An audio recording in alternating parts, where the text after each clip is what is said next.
Les amis, bienvenue dans Parole de coach. Aujourd'hui, j'ai la chance de pouvoir accueillir Audrey May, qui est une coach assez exceptionnelle. Elle va nous en parler et on va évidemment rentrer dans le détail de son parcours. Audrey, bonjour. Est-ce que tu peux te présenter pour les personnes?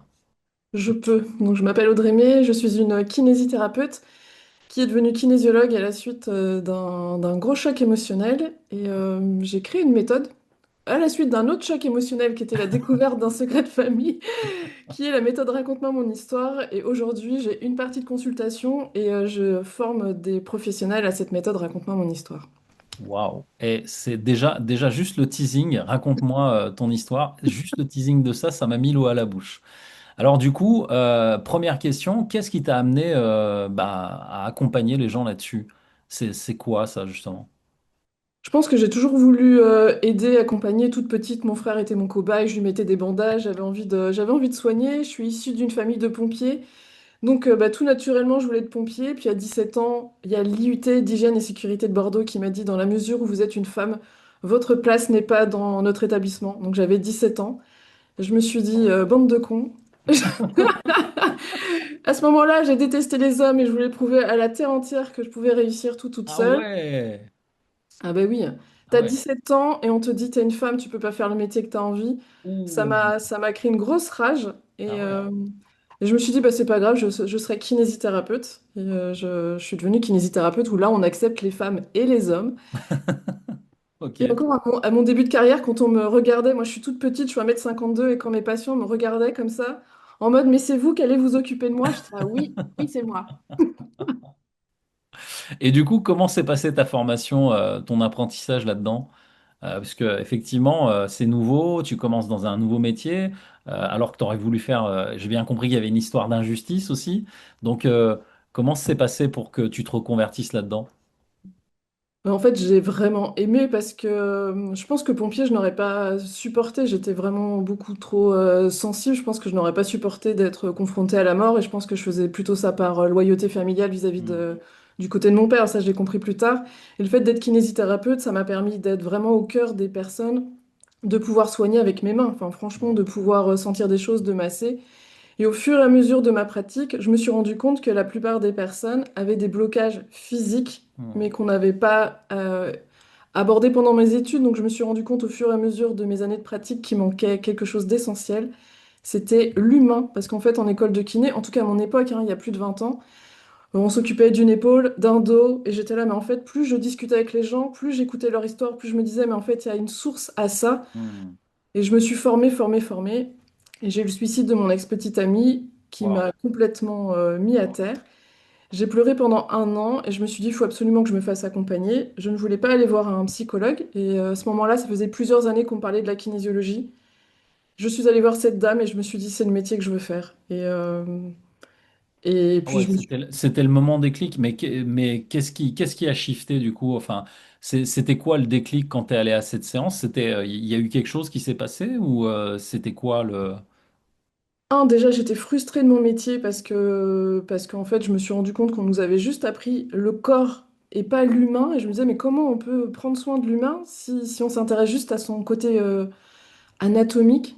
Donc, il y avait ça, j'étais frustrée de mon métier, j'arrêtais pas de me former à droite, à gauche. Hmm. Et quand je suis allée voir cette femme et que j'ai vécu mes premières séances de kinésiologie, je me suis dit, ah, j'ai enfin trouvé la méthode qui permet d'équilibrer le corps, les émotions et qui revient au blocage émotionnel. D'accord. Ouais. Finalement, tu es l'exemple concret qu'une frustration peut devenir quelque chose de bénéfique pour l'humanité. C'est toute ma vie, toute ma vie. Ok. Et quand tu penses à tes débuts, c'était quoi ta plus grosse insécurité ou hésitation? Tu sais, quand on se lance, on n'est pas forcément toujours, on ne sait pas si ça va marcher, on ne sait pas s'il va y avoir des résultats, etc. Euh, Au-delà de la rage et justement de ce besoin d'aider les autres, est-ce que tu as connu comme ça des moments où tu as eu de grosses insécurités? En fait, quand tu es kiné, tu es payé 16 euros de la demi-heure. Donc, en gros, j'étais payé 30 euros Hmm. de l'heure. Wow. Donc, je travaillais énormément. Je voulais absolument avoir un seul patient à la fois parce que pour moi, c'était important. Mais Hmm. en étant payé 30 euros de l'heure, je travaillais non-stop. Je prenais qu'une semaine de vacances par an parce que, en étant kinésithérapeute, j'avais des patients qui étaient lourds, avec un Hmm. handicap lourd. je pouvais pas partir en vacances. Donc le stress, c'était d'être malade. Donc Hmm. je me disais que j'avais pas le droit d'être malade. Quand je prenais une semaine de vacances, j'avais mes patients qui me disaient, ah oui, ben moi, mes douleurs, elles ne partent pas en vacances. Donc en gros, le stress, c'était, je dois être tout le temps en forme pour mes patients. Hmm. Et puis Ah ouais. financièrement, enfin, Ah oui. je gagnais quasiment rien en travaillant comme une forcenée. Vraiment. Ouais. Et ça, du coup, t'y as remédié comment? Eh bien, en étant kinésiologue, enfin non, avant, j'ai commencé à proposer des massages. Hmm. Comme ça, ça me permettait de gagner beaucoup, enfin, je gagnais 2 fois plus en faisant des massages. Mhm. J'ai commencé comme ça, je me suis formée aussi en endermologie. Il y a une machine qui s'appelle LPG qui permet de travailler l'esthétique. Donc là aussi, ça me permettait d'avoir un meilleur rapport qualité-prix, entre guillemets, ou en tout cas d'avoir un meilleur taux horaire. Et puis le fait d'être kinésiologue, j'ai fini par passer le cap et j'étais payée 2 fois plus par heure. D'accord. Donc, du coup, aujourd'hui, comment dire, ta vie de kinésiologue, pardon, elle ressemble à quoi concrètement au quotidien? Bah, j'en fais de moins en moins parce que en fait, donc je suis devenue kinésiologue. Après, enfin moi depuis toute petite, je m'interrogeais sur mes origines, je me suis toujours posé des questions où je Hmm. suis. Je la fais très courte, mais du coup à 36 ans, j'ai fini par apprendre que mon père n'était pas mon géniteur. Et à partir de ce moment-là, je me suis dit bon, on arrête les bêtises. J'ai besoin d'aider les parents à libérer les émotions. J'ai besoin que les Wow. enfants apprennent la vérité. J'ai créé une méthode qui aujourd'hui s'appelle Raconte-moi mon histoire, mais il y a 10 ans, bon, bah, ça s'appelait rien du tout, ça s'appelait Audrey May veut des Je peluches veux avec dire, et raconte est-ce des que, histoires. est-ce que tu peux nous en parler sans donner tout le secret du truc, mais tu sais, juste les grandes étapes et en quoi ça consiste? Parce que du coup, tu as une vraie légitimité, vu l'histoire que tu viens de nous raconter là. Enfin, c'est quand même ouf, quoi. En fait, il faut savoir que l'enfant, il sait tout. Depuis le début, il sait tout. Et dès que les parents le mentent, ne disent pas la vérité, ça crée des perturbations, il y a une sorte de dissonance. Hmm. Et l'enfant va avoir des colères, va avoir de l'eczéma, va avoir des mots en disant je crois qu'on me raconte n'importe quoi. Donc Hmm. il sait, mais il ne sait pas. Et en fait, depuis qu'on est dans le ventre de notre mère, on met en place des pensées limitantes qui vont nous bloquer dans notre vie.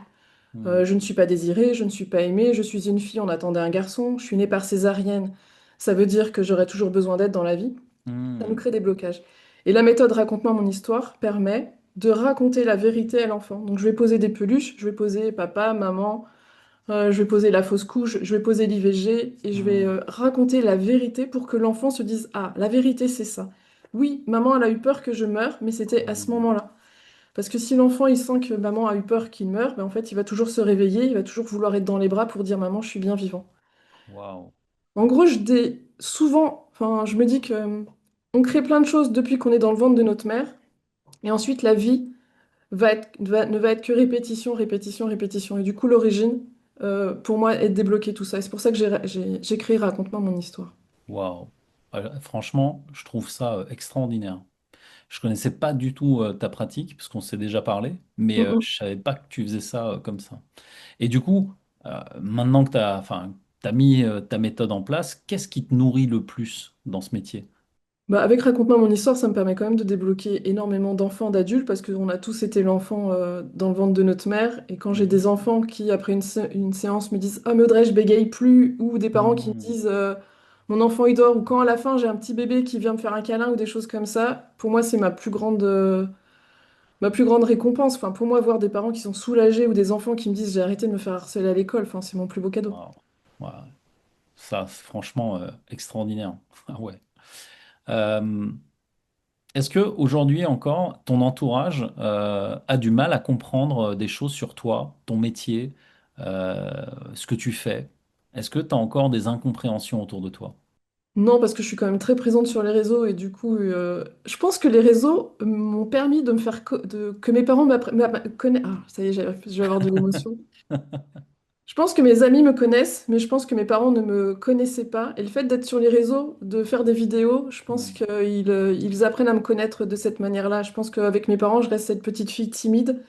Je pense que quand ils me voient sur les réseaux, ils voient quelqu'un d'autre et ils ont énormément de fierté. Hmm. Ce qui était peut-être pas le cas au départ et ils avaient peut-être des a priori sur toi, ce que tu faisais, etc., quoi. En fait, ils ont toujours été fiers de moi. Après, quand je leur ai dit, je vais arrêter la kinésithérapie pour être kinésiologue, déjà, c'était dur pour moi parce que je passais d'un métier qui était conventionné à quelque chose qui est perçu comme sectaire. Donc, Hmm. Waouh. Et il fallait aussi aller au-delà de ça, de cette vision sectaire, quoi. Bah, de toute manière, je n'ai pas eu le choix parce que j'ai été dénoncée à l'ordre des kinésithérapeutes, donc Waouh. on m'a Ah ouais. gentiment demandé de me radier de l'ordre des kinésithérapeutes. Waouh. J'ai été forcée, j'aimais mon métier, j'avais une partie de kinésithérapie parce que j'aimais ça, Hmm. j'avais la kinésiologie, j'aimais ça, et pour moi je faisais les deux, mais en France on n'a pas le droit, c'est interdit. Waouh.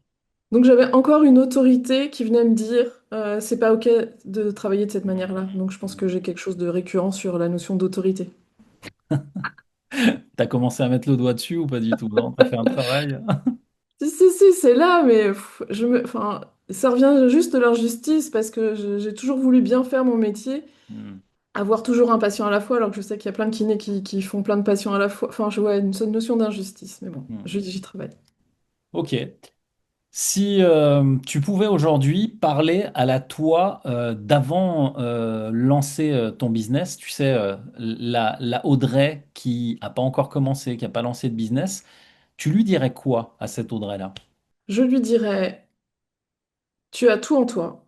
Je lui dirais, fie-toi à tes intuitions. Hmm. Je lui dirais, reste concentré sur ce que tu as envie d'apporter au monde. Hmm. Reste focus là-dessus et tout ce que les autres vont te dire, ils vont te parler de leur peur et c'est tout. Ils vont parler d'eux mais pas de toi. Et c'est souvent ça en fait. C'est les gens projettent sur toi ce dont ils ont le plus peur pour eux, quoi, en fait. Mm.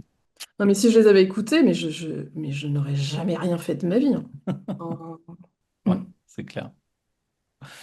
Eh bien, écoute, Audrey, merci. Moi, j'arrive au terme de ces questions. C'était passionnant. Franchement, tu as une histoire vraiment singulière et tu m'en avais jamais parlé sous cet angle-là. Donc, déjà, merci pour le cadeau et de le partager ici avec nous. Du coup, est-ce que tu as une actualité du moment? Est-ce qu'il y a des choses que tu fais? Je sais pas, est-ce que tu as quelque chose à nous dire sur ton actualité? Eh bien, comme Raconte-moi mon histoire fait vraiment de super résultats sur les enfants, les adolescents et les adultes, je forme des professionnels. Donc, on peut se former à la méthode Raconte-moi mon histoire en présentiel et en ligne. Mhm. J'ai aussi écrit deux livres qui permettent d'aller libérer les émotions depuis qu'on est dans le ventre de notre mère, qui s'appelle Le Grand Livre de la kinésiologie spéciale enfant. Il Waouh. y a le deuxième que j'ai écrit qui s'appelle Les Bienfaits insoupçonnés de la kinésiologie, qui Hmm. reprend tous les conseils, toutes les astuces que je donne depuis 21 ans au sein de mon cabinet pour pouvoir se libérer de tout ce qu'on n'a plus besoin dans sa vie. Waouh. Magnifique.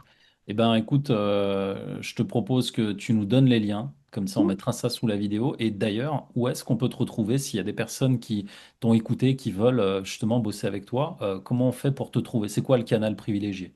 Partout. Partout. Vous tapez Audrey May. Je sais que Jérémy, il dit un seul canal. Moi, je suis Ouais. partout. Donc, sur YouTube, LinkedIn, Instagram, Facebook, TikTok, vous tapez Audrey May, vous allez me retrouver. Alors, mais c'est M et E accent grave et E à la fin. Donc, deux E.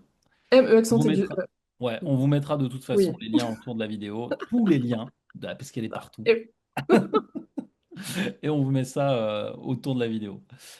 Audrey, merci beaucoup. C'était Un un grand vrai merci. plaisir de t'accueillir et d'accueillir ta singularité ici. Les amis, on se retrouve pour le prochain épisode de Parole de coach. À la prochaine.